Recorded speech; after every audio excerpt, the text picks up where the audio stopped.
We are here, the most important football game in all of Africa, the game almost everybody has been waiting for in the past 1 year in terms of club football in the entire continent.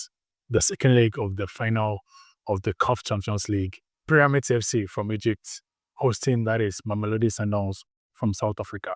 After the first leg ended in a 1-1 draw, whoever wins this game will be lifting the new and freshest CAF Champions League title and will be the first team to lift this new trophy. So this is a very concise preview.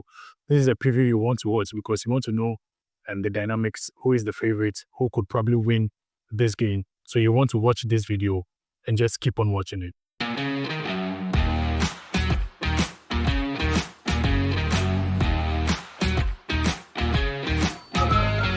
I don't know what I'm doing. All right, so welcome back. My name is Dennis Seyram, our African football over here. Thanks as always for watching the videos and keep on watching this one, as I mentioned in my introduction. But let me get into the game. And the first leg, as I mentioned earlier on, ended in a 1-1 draw, 1-1. So whoever wins this one gets to lift the trophy. But that first leg gave us a perfect picture going into this second leg that both teams are willing to go all out for this trophy. It's going to be an entertainment Champions League final. You cannot really doubt the quality of Pyramids FC. They showed it in that first leg, playing away in Pretoria. I think for Pyramids have given us a new dimension as to how football is really played on the continent. Always coming all out to play against their opponent, no matter where they play, whether they are playing home or they are playing away. And Sundowns themselves always playing that beautiful football. So I think it's the sort of final every a neutral person like me and any other neutral person will really like to watch because you see the best of African football at display. But let me get into the games, the teams itself. And Pyramids FC have not had it easy at all. As I mentioned earlier on in the preview of the first leg and also in some of my other videos, they had to play a midweek game against Cleopatra, a very important decider for the Egypt Premier League.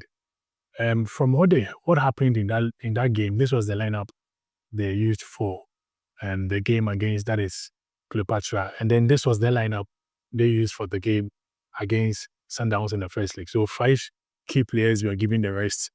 In midfield, Mohamed Lashain was rested. Blati Toure was also rested, didn't start. Ibrahim Adel, who freshly came back from injury about a month ago, didn't start.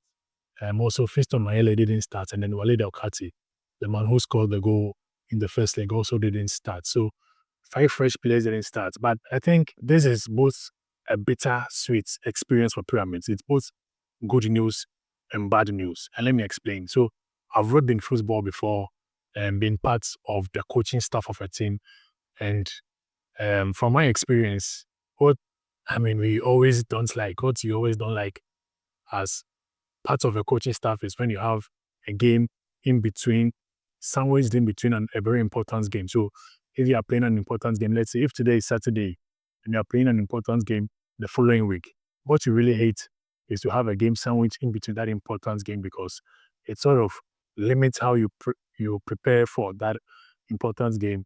Ordinarily in football, you want to take every game one game at a time. So you don't ideally, you don't want to prepare for a game for Sunday, or else we have another game in the midweek. You also prepare for the one in midweek when you are done, then prepare for the one in the final. But from my experience and also a bit of knowing how things get done in some places, I think probably looking at the team which started for Pyramids, especially given the fact that 5 different players were given the starts, it's most likely that in training, they probably had to divide the team into groups. So some key players who, will start the final had to do separate drills as compared to those who started in the midweek games. So it will sort of give the coaching staff also more work to do, extra stress, more work because you have to work on analyzing the team you are playing in midweek, analyzing the team you are playing in the final, strategize for both teams, and correct your things for both teams. Whereas Sundowns,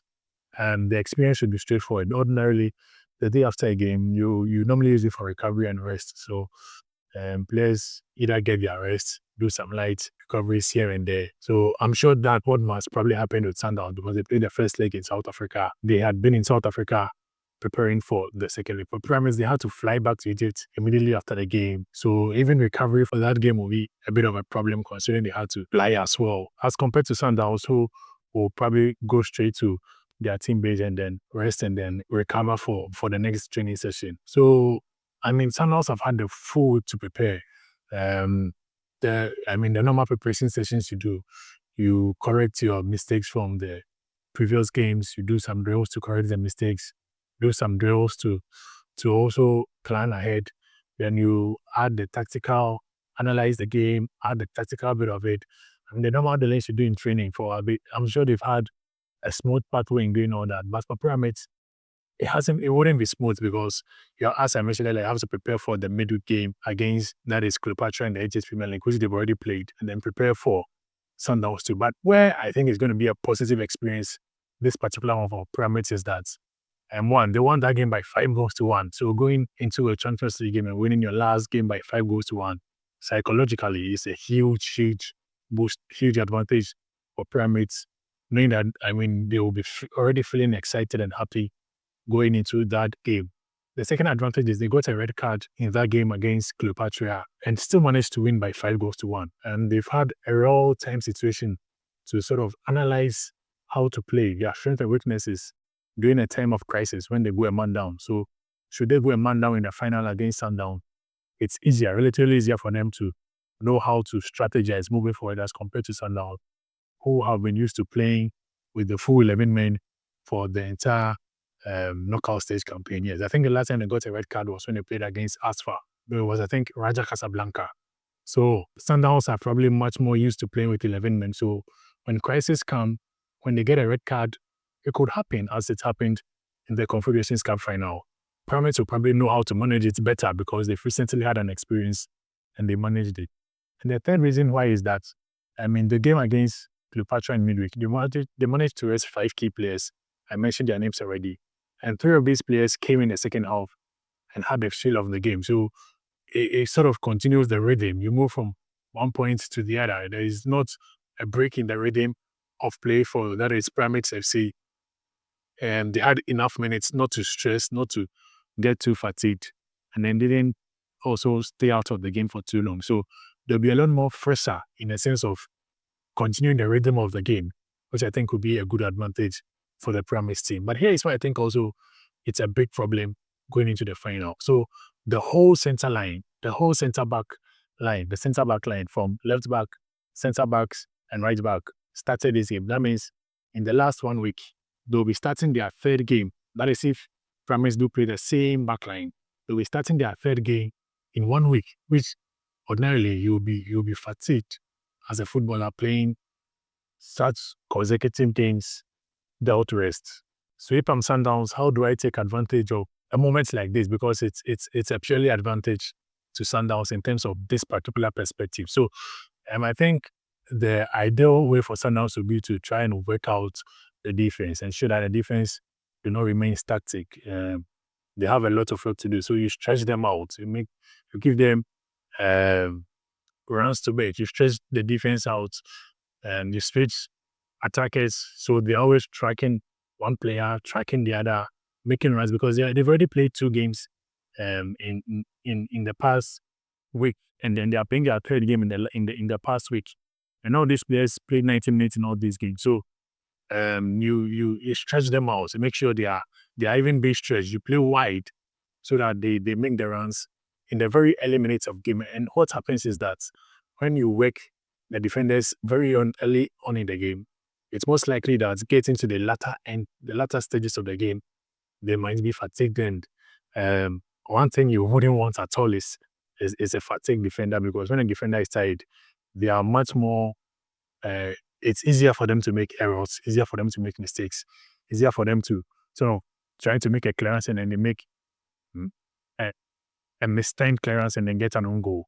Quite easy for them to try to pick a pass and then make a sloppy pass and give a ball away.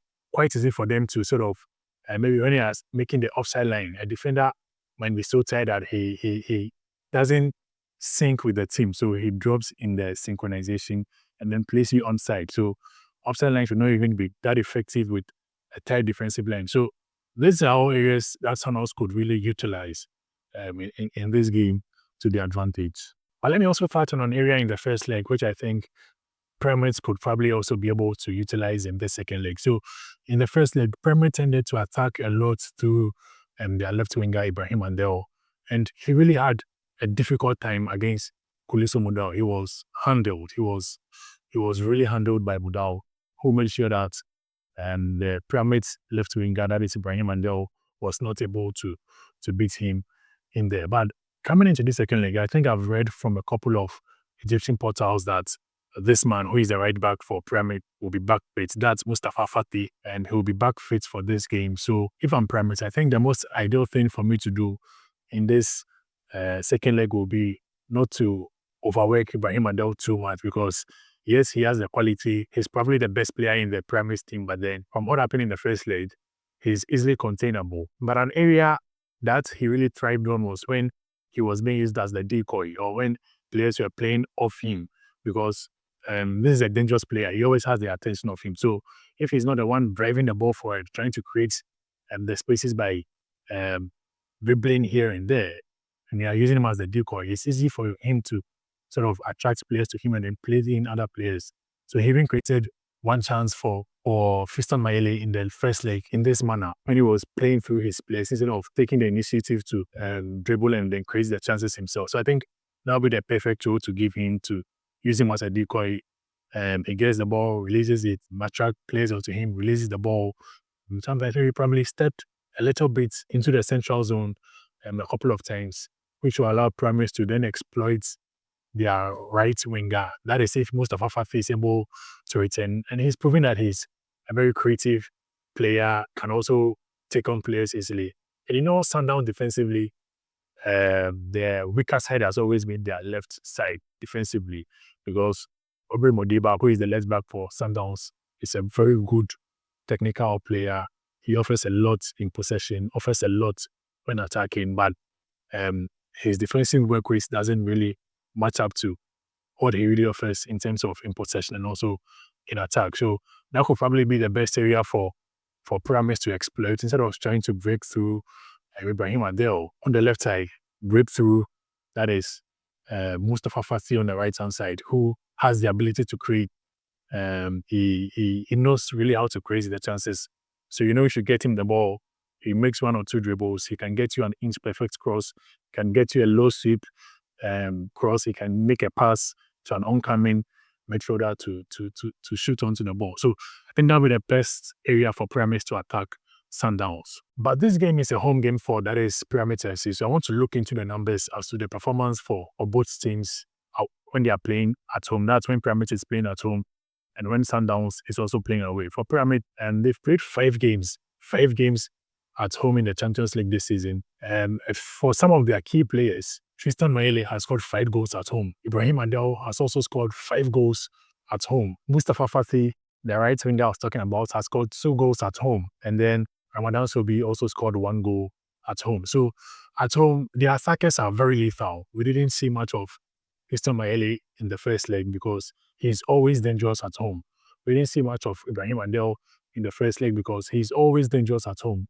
Same for the other players. When it comes to the assist column also, Ramadan Sobi has given 4 assists when playing at home. Mustafa Fati, the creative right winger I mentioned, also has 3 assists when playing at home. Ibrahim Adel himself has 3 assists when playing at home. The attackers of Pyramids, they do better. They always thrive better when they are playing at home. It shows in the numbers. They've played some difficult games at home. They play some relatively easier games at home. But then all these players always pop up at home. And they haven't even lost a game at home. They haven't even drawn a game at home. They've won all their games. Everybody who came to the John Tech Stadium in Cairo was beaten flat down. From Esperance to Orlando Pirates to Asfa, everybody got beaten at home by Pyramid. Then let's compare to the away record of Sundowns. And for Sundowns, their away record, they've won just 1 game away this entire season. They played 5 games away in the Champions League this season, and they won just 1. That was against Maniema Union. So apart from Maniema Union, they haven't won any other game away from home. They played Ali, draw away. Esperance, it was a draw away. They played Asfa, it was a draw when they played away. I think they lost away at Raja, I think so. And even if you come to the numbers itself, the players itself, Peter Shalulili has scored 1 goal for Sundowns away from home. Then Ikram Reines has also scored 1 goal away from home. So only 2 players have scored for Sundowns when they are playing away from home. And even when it comes to the assist numbers, Tebo Mukwena has given 1 assist, and then Ronan Williams, the goalkeeper, is the other player to give the assist. So Sundowns don't score away from home. Only 2 players have scored goals. Only 2 players have assisted. None of their forwards has even made an assist away from home this season. So it's a worrying thread. It's a worrying record for Sundowns going into the finals of this Champions League. And in the knockout stages, they haven't even scored a goal away from home. That is, they are players themselves, because they scored a goal when they played against Ali. It was an own goal. It wasn't from Sundowns player. It was an own goal. So Sundowns as a team, the players haven't scored away from home in the knockout stages of the Champions League. So there's a lot to correct about the Sundowns team going into this final against Pyramids. As I mentioned, the first leg ended in a 1-1 draw. So even before I end this whole preview, I want to look at other previous finals in the previous years, how it went, because 1-1 in the first leg of the Champions League is a very regular scoreline. It happens a lot. So I want to look at what happens the years that a team played the first leg and it was a 1-1. So I'm starting from 2012, when Ali played a 1-1 draw with, that is, Esperance at home, and then they went away to beat Esperance by 2-1. Orlando Pirates played against Al Ahly in the Champions League right now. The first leg was played in South Africa. It was 1-1. And the second leg, which was played in Egypt, Ali won by 2-0. So the home team won the return leg by 2-0. Second time this happened since 2010 was in 2017. Ali against Wydad. It was 1-1. The first leg, which was played in Egypt. And then the return leg, it was Wydad who won by 1-0 and lifted the Champions League. So again, the home team who played the second leg won and then lifted the trophy. Then in 2019, Esperance played against Wydad. It was 1-1 in the first leg, which was played at home by Wydad. The second leg, which was at home of Esperance, Esperance won by 1-0, even though this game had a controversial end. It didn't really come to an end. Wydad well though, but in the end, it was Esperance who won at home by 1-0. So from these statistics, 75% of the time since 2010, when it ends in a 1-1 draw, the team playing at home in the second leg win the trophy. So per the statistics, per the numbers, Sundowns probably have a 25% chance. This is just the numbers. I'm not saying this is what will happen, but it's just the numbers that per the statistics in terms of what happens from the previous years. Sundowns have a 25% chance of lifting the trophy, whilst Pyramids have a 75% chance. That is just per the results, picking on the results basis. But football is always different from statistics. I have a friend who tells me that statistics is like, says it's, I'm not sure I can, there is some vulgar with it, so I'm not sure I can use it, but he's more like, it's more like it gives you something you can see, but then you can't really touch it. So once the whistle starts, the game is always different, and it depends on the 11 men and how the coaches treat their formations and then build their teams. But that's just for the statistics and numbers going into the game. But there's an important thing to note, that the last time a team not from North Africa lifted the Champions League was Sundowns, this same Sundowns team in 2016, when they won it against Zamalek, and it was same in Egypt where they won the trophy. So maybe they can revoke the spirits of 2016 9 years later and then lift the CAF Champions League again right on Egypt soil this time again. Who knows? And because since 2016, all the winners have been from North Africa, all of them, not even a single one from the sub-Sahara part of Africa has lifted the trophy. So let's see, will this be the year that Sundowns finally break the thing, so the North Africa dominance will continue? Let me know who you think is going to win this one in the comment section.